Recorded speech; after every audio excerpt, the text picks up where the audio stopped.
بند شي ځکه چې دا بندوي بل څوک نه بندوي دا همدا موږ مسلمانان بندو ځکه چې موږ پرې ګمراه کېږو موږ پرې ایمان نه خلاصېږو په ټول دوکان کې وګرځېدم ټول دوکان کې دا بوټان مې پکې خوښ شول خو په دا کې چې کوم څه دي که نه په دا باندې سړی کفر ته وځي سړی په ګناهګاري کې هم هغه روم ته مې دا راپوستو دا پیغام دی چې تاسو هم لږ ګورئ چې یاره تاسو کومه تېړه خوښه شي یا بوټ چې خوښ شي هغې باندې الله نوم ګوره داسې زموږ د پیغمبر نوم وي په حضرت محمد صلی الله علیه وسلم د هغه نوم وي نو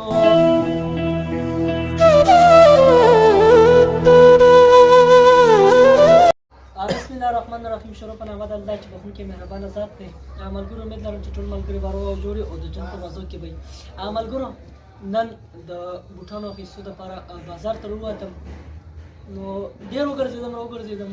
دا یو جوړ بوټان مې خوښ شول او دا کې یوه مسله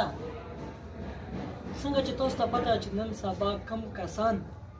چې مارکیټ له بهر ووځي نو هغه بوټان ګوري نه صرف یې دومره وګوري چېرې هغوی پخه برابر وي داسې نور جوړ وي سټایل نه ښه وي هغه یې وګوري خو نور ورته کتل نه کوي په ټول دوکان کې وګرځېدم ټول دوکان کې دا بوټان مې پکې خوښ شول خو په دا کې چې کوم څه دي که نه په دا باندې سړی کفر ته وځي سړی په ګناهګاري کې هم په دا باندې د الله نامه ده که چېرته تاسو خیال کړی وي په فیسبوک باندې داسې تصویر راشي چې هغه چپړې وي یا بوټان وي داسې بل څیز وي په هغې باندې د الله نامه وي خو ډېر خلک پرې وایي چې نه دا دروغ دي دا داسې زه تاسو ته نن په دا ویډیو کې حقیقت وښیم چې په دا باندې شته که نه شته ګورئ ښه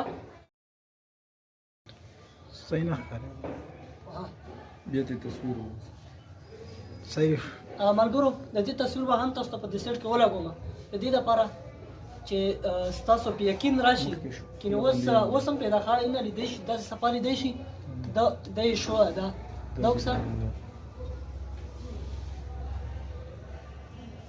دا وکسه ښه نه دا الله نامه پې ښه دغه ځای کې وګورئ دا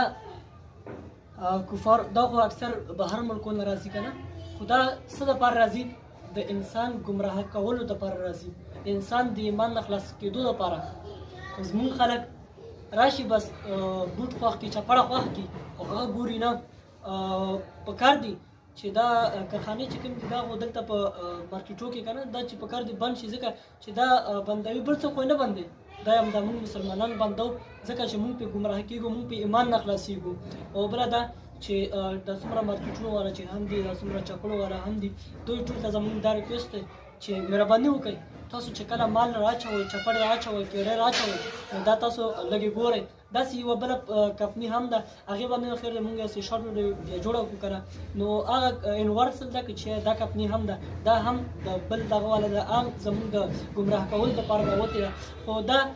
مې ثبوت سره تاسو ته وښیل ښه ملګرو ځکه چې ډېر خلک تصویر یا بل شی شیر کړي هغه خلک وایي چې دروغ یا شی بل شی ښه د دې تصویر زه هم په دې ویډیو کې سیټ کې ولګوم خو هغه کسان ته مې ټول ته دا ریکویسټ دی چې کوم د شوز کاروبار کې د چپړو کاروبار کې هغوی ټول ته مې دا ریکویسټ دی چې مهرباني وکړئ تاسو مال راوړئ پیرې یې ګورئ او بیا زموږ هغه ورونه چې شاپینګ لپاره ځي کېړۍ اخلي بوټان اخلي هغه ورونو ته مې دا ریکویسټ دا پیغام دی چې تاسو هم لږ ګورئ چې یاره تاسو کومه تېړه خوښه شي یا بوټ چې خوښ شي هغې باندې الله نوم ګوره داسې زموږ د پیغمبر نوم وي په حضرت محمد صلی الله علیه وسلم د هغه نوم وي نو دا دې ته لږ احتیاط کوئ او نور چې هر چېرته هم مې ملګرو الله خوشحاله او آباد له نوره کې مال اجازت دی نه